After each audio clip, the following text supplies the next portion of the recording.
Oh. Hi, welcome to Taylor Talks, and today we're going to be on the topic of texturism. We'll basically be taking a deep dive into how texturism works, the effects of texturism, and specifically what is texturism. We'll also be interviewing multiple different students slash professionals to get their idea and opinions on texturism as well. Because, some people don't all think it's that big of a deal or think it has that big of an impact. But first, we should probably get started on what is texturism. Texturism is the discrimination of people with kinky, curly, or textured hair. I mean, more of like a preference to straighter hair than someone with kinky, curly hair. So usually African American people or brown people in general. Texturism runs severely deep in African American culture in general. The history behind texturism goes all the way back to slavery, specifically the transatlantic slave trade, where enslaved people with looser slash straighter hair types were often favored against people with kinky or curlier hair types. Because people back then liked more of an Eurocentric beauty standards. The concept of good hair was based on European beauty standards, which was usually blonde hair, blue eyes, straight hair in general. A lot of people favored straight hair and viewed tightly coiled hair as inferior, which is really confusing. Now let's get into the popular derogatory terms that are used against people with kinky slash curly hair.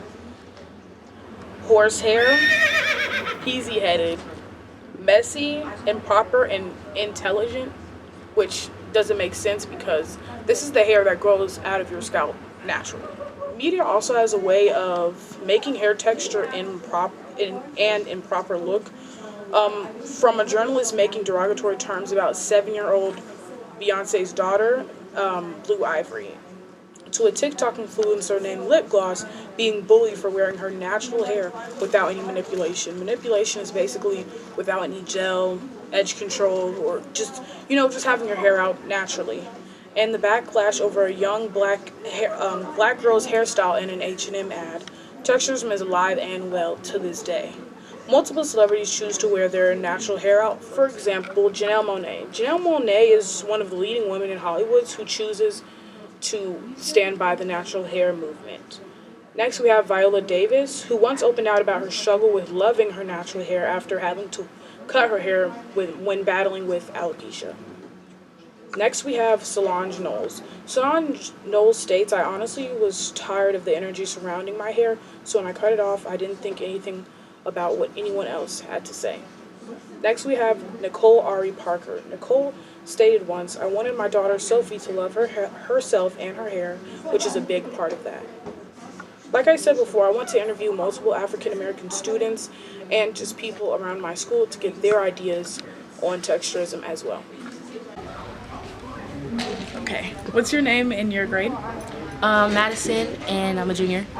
Okay, today I'm basically going to be asking you some questions pertaining to texturism. So the first question I'm going to ask you is, what's your knowledge of texturism? I know that it's like discrimination based on hair types, like different hair types, 4C, 3C, stuff like that. In what way have you seen texturism happen, like to yourself or to others? Growing up, I think I have like 4A hair, so sometimes like girls around me who had like 3C hair and stuff like that, their hair was always like so much slicker than mine and like slick backs and stuff, and if I had bumps in my hair and stuff like that, like I kind of just felt embarrassed, or if someone called me out about it or something like that, I just felt like my hair made me less than other people. Has anyone commented on your hair, like something you can remember? It was a bad comment specifically. I remember one time, this white boy, he said, "Why is your hair so tight?" And I didn't know what he meant, and then he was like, "I'm talking about your puff, like it's so tight." And I was like, "It's just my hair, I can't fix that." Yeah. Has the media ever made you think that a looser curl pattern is more desirable? Oh, definitely. Like seeing like celebrities and stuff like that, or just seeing influencers like who have looser hair types. It made me like want that, because I was seeing people who are famous having it and people saying, "Oh, she's beautiful," but I would never see those types of comments under people's posts who like had hair textures like mine. Do you think texturism has had an impact on the black community? For sure. I actually think it turns us against each other kind of, because people who don't have 4C hair I feel like sometimes it makes them think that they're better than people with 4C hair, or makes them feel like they're more pretty than people with 4C hair, and that's just not the case. And it's sad that we're letting something as simple as a curl type turn us against each other. Yes. Thank you. What's your name and your grade? Madison Aldridge, 11th grade. Okay, today I'm going to be asking you a couple questions pertaining to texturism, and the first question I'm going to ask you is, what's your knowledge of texturism? Okay, I do have like a good knowledge of texturism, and I've like seen it before.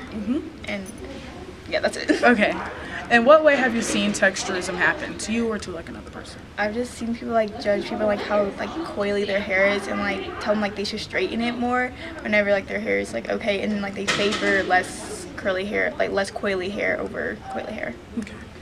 Has anyone ever made comments about your hair in like a bad or negative way? Not that I know of. That's fine. Has the media ever made you think that a looser curl pattern is more desirable? No, but it is constantly advertised, like in the public eye. Do you think texturism has impacted the Black community, and in what way? Yes, I think it's like made a preference for like having a looser curled texture, and like for people to use like relaxers in their hair more. But a lot of people are emphasizing like just keeping like your natural hair, like not relaxing as much. Okay. Thank you. You're welcome. Welcome back. How did some of you guys feel about what the people in the Black Student Union had to say about texturism? Did you agree with what they said? Have you ever had texturism? Like, have you had anything what they said done to you? Like someone speaking on about your hair, someone making snide remarks and comments? Because I definitely have. But we're going to go ahead in this portion of the video and talk about some of the cause and effects of texturism, specifically on Black people and in the Black community, and what has happened due to some of these effects, and just how they have affected the Black community in general. Another effect in the Black community that I've seen, and anyone in the Black community has really seen, is the harmful stereotype of good hair and bad hair, which is really harmful, and it has a really bad cause and effect, causing people to have like a bad divide between what's a good hair type and what's a bad hair type, and which one is like worse to have, which I feel like there shouldn't be a conversation, because at the end of the day, everybody's hair is beautiful, and why does looser hair texture have to mean better? Now, of course, I'm sure it's hard to manage, 4C textures, but to say that one is bad and one is good is just, it's weird. I'm sure some of us Black people have heard like, oh, they have some good hair, or oh, you have good hair, and it's kind of like, what is good hair? Are you meaning the hair texture? Are you meaning how healthy the hair is, the length of the hair? Like, what is good hair? Because I would consider everybody's hair good hair. I'm Taylor Morrow, interviewing Samantha Pratt, and yeah, welcome. Hi, Tay. Thanks. Tell me a little bit about yourself and some of your experiences. Well, I am a hairstylist. I've been doing hair since 2012. I've also got a bachelor's in psychology and sociology, and I'm happy to be talking to you today. Well, thank you. Thank you for talking with me. I'm going to ask you a few questions pertaining to texturism, and you can just answer as you please. The first question I'm going to ask you is, what's your personal knowledge of texturism, your definition? Texturism, I would compare it to colorism or racism. It's one of those isms, but this one specifically is around hair and kinky hair, usually kinky or curly hair. Have you ever had a personal feeling of discrimination against yourself due to your hair texture? Yes. So I, in the world of hair, there have been classifications developed for hair that kind of go from straightest to kinkiest, with the kind of number and letter system indicating a curl texture. And I have the kinkiest and curliest of texture, known as 4C. So going from 1, 2, 3, 4, and then the A, B, and C kind of addressing the tightness of the curl, with 1 being the straightest, 4 being the tightest curl, or the curliest rather. I grew up in that era where you wanted to have the straighter the better. That's kind of the idea even behind texturism. The straighter the better, the more away from what is my natural hair texture, which is kinky, curly, tight. I think it's great. But I had to learn to love my hair, then learn to hate it, then learn to love it again. Yes. But as a kid, we had relaxers or perms, where you would put a toxic chemical, by the way, on your scalp and hair to chemically alter the texture of your hair. I've been summers with my grandmother, and she actually relaxed my hair. Chemically got my hair relaxed because she hated my hair texture. It was, in her opinion, nappy. It wasn't desirable. So I personally, yes, I've had my hair made fun of. I've had my hair altered against the will of my mom. I wanted my hair relaxed because I wanted to be like everybody else, as you do when you're young. But I think now we're living in an era where it's kind of swung the other way, where it is good to have your hair in its natural, or really just to be who you want to be. So whether that's wearing your hair in locks or twists or braids or plaits or any type of other kinky, typically called protective style or natural hairstyle, I think is more celebrated, definitely more so than it was in my day. Yes. So that's a good thing. Okay. How do you think the beauty standards, Eurocentric beauty standards, contributes to texturism? Well, talking again about that totem pole, and knowing kind of that it's it's a social hierarchy, or a caste system. I think it's very common to talk about caste systems in other countries, but not really address the one that's here. Eurocentric beauty standards in the way that everything does. The closer you are to whiteness, so whether that's colorism, the lighter your skin is, the closer you are to whiteness. Yeah. Similar with hair texture. The straighter your hair is, or the closer to straightness, it looks different, and it can be nefarious or difficult to even spot when you think that you have access and choice, but really it's this thing that's been around for as long as America's been called America, that the further you are away from white and whiteness, the less you were or are. Yeah.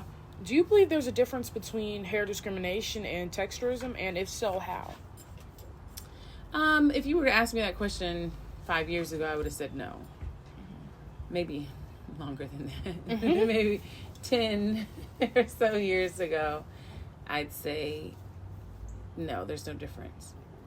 But I think because people are becoming, or the pendulum is where it is, and people are more open to self-expression and wearing their hair in different colors and wearing their hair in their natural textures, or even other manipulated textures, things that they like.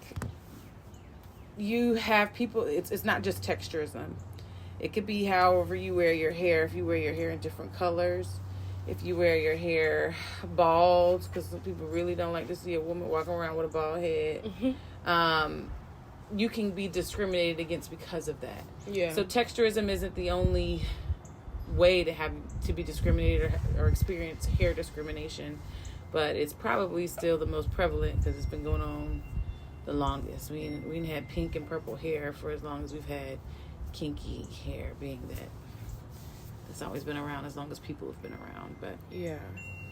How can individuals educate themselves and others about texturism? How would you say they could? There are great books out there.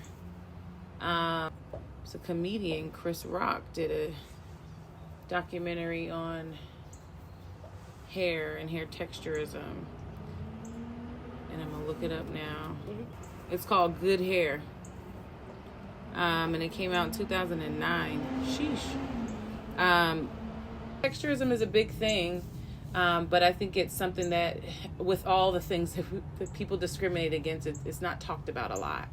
Yeah, that's true. But it's definitely a real thing. Yeah. I want to thank you for coming on and speaking with me on your busy schedule. I wanna Still thank busy. you. I want to thank you. So, thank you for coming on. Once again, I'm here with Samantha Pratt and Taylor signing off. Thanks, Tay Tay. Welcome back, guys, for the third time.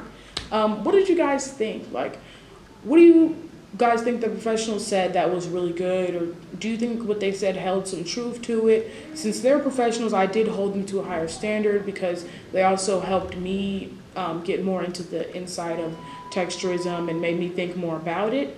So yeah, I would say they did a really good job, and I'm really grateful that they agreed to come and say these things with me. But what I wanted to say basically was thank you for watching this video.